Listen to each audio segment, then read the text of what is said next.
Hi guys, and welcome to your daily tarot reading for Wednesday, the 21st of July 2021. Thanks for joining me. I'm going to use the Gay Tarot for today's reading. Let's see what the cards have to say about Wednesday and what energy is coming up for you. So let's shuffle the cards and see what's happening. First, we've got the Five of Swords. Then we've got the Sage of Coins. And the Wheel of Life.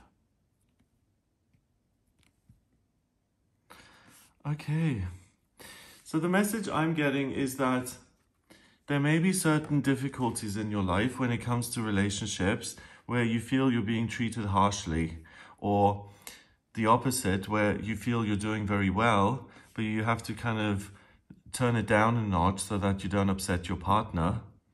And both people can take something negative from that and can decide that being by yourself and doing things by yourself is better. But ultimately, the lesson is that the conflict is something that's inherent in all relationships. And if you try and avoid conflict, and if you just try and have sunny skies every moment of every day with a partner or a friend or a colleague, you're missing part of the process, because the conflict actually forces you to have new ideas, to improve your skills, to make changes. It's not about shutting down and going away and being completely by yourself. And the Wheel of Life shows you that being together is much more rewarding and much more enjoyable despite the inherent conflict. And the important thing to look at today is if something happens that's less than ideal, if you're working with someone on a project, and suddenly they bring up an idea that you really dislike and you get into a big argument about it, those are just creative differences. It doesn't mean that the two of you dislike each other as people. And it's far more rewarding to have other people in your life to share ideas with and to sometimes see things from a completely different perspective. That's much more rewarding because it makes your life experience richer. So let's see what each card is about. First of all, the Five of Swords is serious conflict. And usually we've got a swordsman defeating two other swordsmen in this bitter fight. Here we've got a tennis match, and let's say these two are together. Imagine you're playing tennis with your friend, right? And you play the game and you beat the other person, and then you pick up their racket and you stand there holding both rackets and you say, I just won the match. And the other person actually walks away from you like this without a racket. That's a really serious conflict. That's really kind of tough. I mean, we are at the US Open here, so this is professional tennis, okay? So that kind of severity seems justified if it's a professional competition. But if this was just you and a friend hanging out, and the body language here, if you walked away from the other person and they were hanging onto your racket, personally, I take that very seriously. I'd be like, wow. This wasn't just about tennis, was it? This was like someone trying to assert their will or their dominance, or someone who's really hung on to something negative and wanted to show me via this innocent tennis game, which has now turned into something else. So the important thing is not to read too much into things the way I just did. If I was at the tennis match with my boyfriend and he did that at the end, I'd be like, wow, what is your problem? Like, why are you being so harsh? But that's not the way to do it today, because the whole point is to try and see why that happened, to gain understanding, and not to say, I'm so hurt, I'm going away and I'm never speaking to you again, I'm going to spend the rest of my life alone, even though you may be tempted to. And I really think that's the big warning of the cards today, that there may be relationships which are fundamentally very, very good and important in your life that may have a little bit of a valley moment, and the peak is up there in future again. So you've got these birds here. You've got the freedom to decide whether you're going to take this personally and very seriously, or you can try and understand it and see it in an objective way. So let's say this person resented you, and it just came out in a horrible way during this tennis match. Then afterwards, you could just sit down at coffee, not run off and say, I'm never speaking to this person again. you could sit down and say, what was that all about? It seemed like we left tennis and we went into something else. And if the other person's open and values the relationship too, then he can open up and he can say, do you know what? I was really angry at the way we dealt with the last month's credit card or whatever it is. You know, that was causing conflict and I couldn't help myself, but I wanted to lash out at you today. Not nice and not pleasant to hear, but I mean, we all act badly sometimes. So it's not a reason to completely end a relationship. So instead, try and focus on what you can work on together. So after that, it may be, well, okay, have you got the resentment out? Or what is it that we can change about the credit card so we can avoid this kind of thing? Or what do you want to do differently? It doesn't mean a relationship has to be broken just because there's some harsh words have been exchanged or things have got a little bit difficult.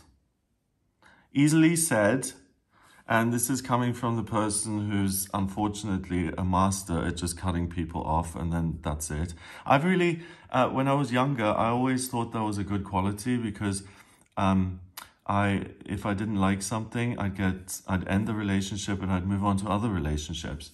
But as I've got older, it just shows you how it isolates you, and it almost, I mean, in the moment it seems justified, but afterwards it's like, wow, it seems like I dismissed that person because of one incident. And I personally don't think it's a great quality at this point in life. I think it's far better to see the good in other people and to maintain relationships and the hassle that comes along with them, rather than to go full hermit mode and then to say, oh, boo-hoo, I'm alone. You know, because you do have a part in that kind of thing. And it's not just personality, you have a choice. And here you have the choice to try and see the bigger picture, to look at this differently and to say, okay, I'm going to make this work even though I am hurt. Even though I didn't like what the other person did, I can still talk to them. Wow, shock. I don't like what they did, but I'm still engaging with them? Wow, that's PhD level relationship school here, right there. The Sage of Coins is the King of Coins, and he's able to manage the physical world. And he's very practical, and he's a designer, and he's a gardener, and he's hardworking, and he's able to move around sacks of fertilizer, and he's a grounded, simple, skilled, effective person. He's experienced. He knows how to transform just a boring landscape into something gorgeous. So he's able to create beautiful environments for himself and for other people. But on this day, it's not just in a practical sense. So you are able to make a lot of progress in your work. You're able to schedule things properly. You're able to apply for the job and present yourself very, very effectively. If you invest or you play around with savings or anything like that, look again today. You have the experience and the opportunity to really do something good with your money. Anything that has to do with the body, you're able to take care of and complete. So if there's something that's unhealed, look again for potential treatments or solutions. It's very likely that you get something good out of it, okay? But on top of all of those practical things, the Sage of Coins today is also able to beautify relationships. So it's not that this man goes into hermit mode, or he can, and then sits in this field for 50 years and ages. It can also be that there's this external influence that says you're actually really good at making things better, and you tap into that very easily today. So use the wisdom and the calm of this older gardener type of man and apply it to your relationships and soothe them and think with love. Say, what's the most loving thing to do here? Is it to turn my back and to say, well, find your own way home, or to sit down and to actually talk it out? So you're able to kind of soothe hurt feelings. You're able to not only see things in perspective, but you're able to minimize your own pain for the sake of the relationship. And that then leads you to the Wheel of Life, which is the Wheel of Fortune. And that's a karmic card that says you're at a crossroads and you're able to choose differently. So the point in itself is interesting because this argument, whether it seems like it may seem really trivial, right? It's a tennis match. We fell out. I felt that he was being overly cruel, and I don't want to be with someone like that. So the relationship is over. That's a karmic event. That's a life event, something that's going to change the course of your destiny if that other person is no longer in it. Deciding to isolate yourself to prevent you from being hurt is also something that's going to have a very negative impact on your destiny, because you'll be alone a lot of the time. And like it or not, we need other people on this planet for our happiness. Other people do bring us happiness as well as conflict. You can marry yourself, but it's nowhere near as fun as marrying someone else. So you've got those choices to make, but also by taking a relationship that's problematic, and this can also be communication and work-related IT and administration and writing and anything to do with the Suit of Swords, which is air, which is perspective, and the law and the way you think and the way you articulate. So counselors and diplomats and labor arbitrators and union representatives, anyone who works with info that has an impact on other people. If you're able to beautify that and make it better for you and others, then that leads you to a part in your life where people actually support you and they say, hey, this person has really soothed the situation and de-escalated it.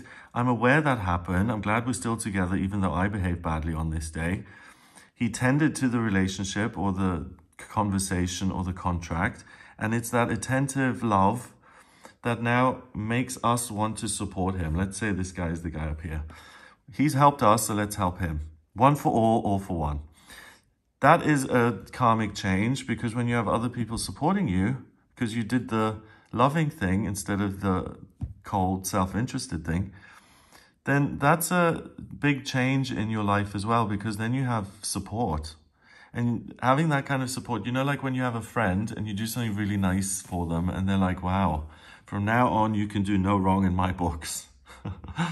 That's a lovely feeling, to know that someone is just going to have your back. And that really encourages you and then allows you to make different choices moving forward, because rather than being by yourself or engaging in argument, you've got people who like and support you. You can tend the garden together, or you can go out partying, or you can go on a group meal, or you can go 10-pin bowling. It's a process of improving your relationships, improving your physical circumstances, creating new friendships, new relationships, and making them better.